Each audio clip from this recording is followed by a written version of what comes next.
কালকে একজন প্রশ্ন দিয়েছিল, আমি ছিলাম কাল চাঁপাইনবাবগঞ্জ। হুজুর, বেনামাজির সাথে কোরবানির ভাগ দেওয়া জায়েজ আছে? কি হবে বলেন তো মাসলা? না না, আপনি আন্দাজে বলতে পারেন না।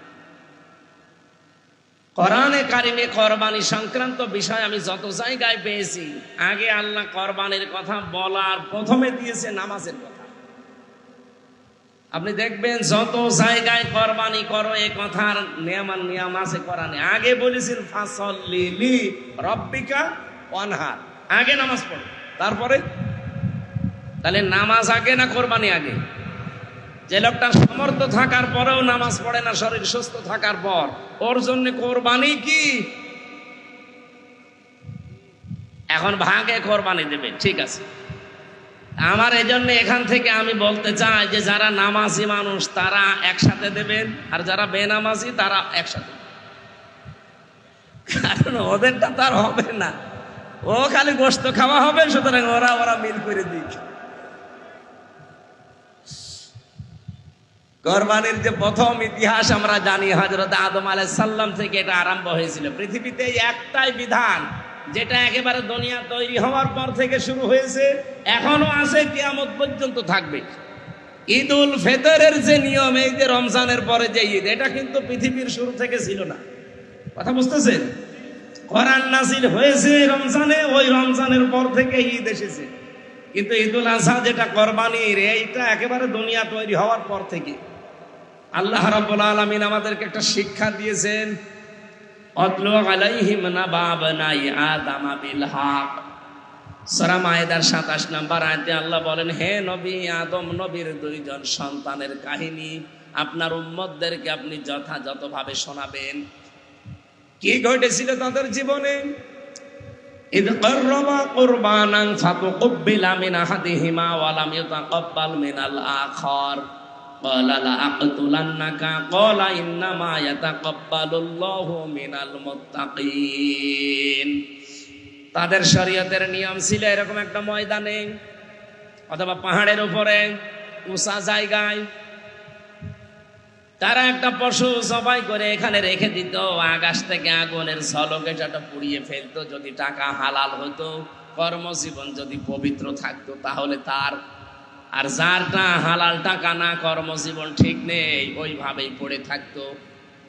আমার মাঝে মাঝে মনে হয় আয়াতটা পড়ার পর বাংলাদেশে যদি এই শরীয়ত এখন থাকতো, আমার মনে হয় কত হাজির কোরবানি যে ধরা খেত আল্লাহ ভালো জানে।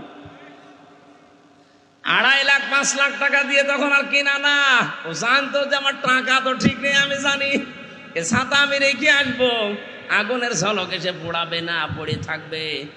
এলাকার মানুষ আরো বেশি জেনে ফেলবে যে আমি কয় নাম্বার।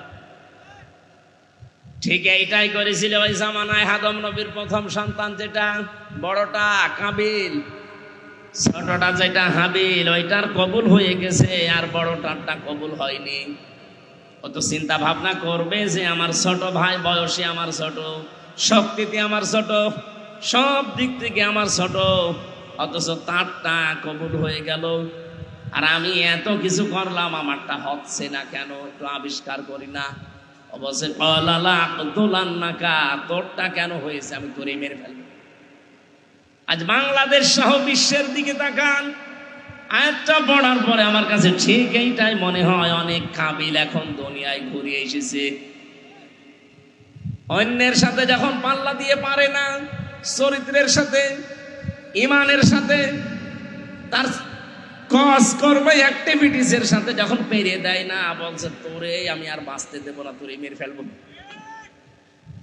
আপনি তার মতো হতে পারেন না, আপনার জীবন পবিত্র না, আপনার কর্মজীবন ঠিক নেই, আপনার বাস্তবতা ঠিক নেই, আপনার আল্লাহ নেবে কি করে?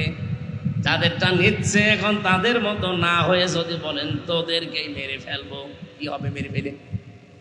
ওই সময় সেই দুনিয়ার প্রথম দিনই কাবিল এ কথা বলার পরেই হাবিল জবাব দিয়েছিল, ক্বালা ইন্নামা ইয়াতাকাব্বালুল্লাহু মিনাল মুত্তাকিন। এখানে যদি গ্রামার কেউ জানে জিজ্ঞাসা করছি, ইন্নার পরে মা যদি যোগ করা হয়, আরবি ইন্নার পরে মা যদি আসে বাংলা অর্থ দাঁড়ায় একমাত্র, কেবলমাত্র, শুধুমাত্র, হবে হবে, এটাই। এরকম 33টা অর্থ আছে। আল্লাহ পাক এখানে জানাতে চেয়েছেন কাবিল এ কথা বলার পরে হাবিল যে জবাব দিয়েছিল, আজ বিশ্বের মুসলমানদেরও এই একই জবাব দেওয়ার সময় এসেছে।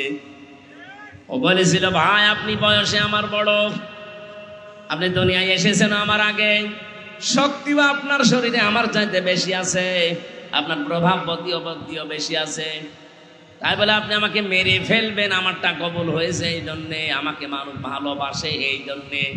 আপনি নিজের চরিত্র পাল্টাতে পারেন না, মানুষের সেবায় লেগে যেতে পারেন না, কত মানুষ কত অসুবিধায় আছে সেখানে দৌড়িয়ে যেতে পারেন না।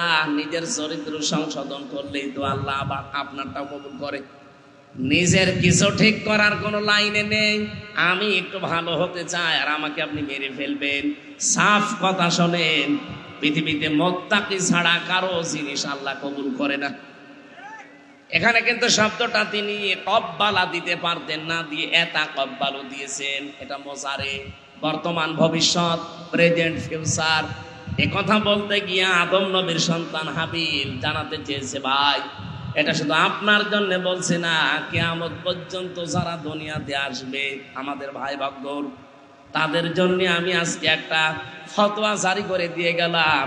আল্লাহ শুধুমাত্র কেবলমাত্র একমাত্র মুত্তাকিদের জিনিসপত্র গ্রহণ করে।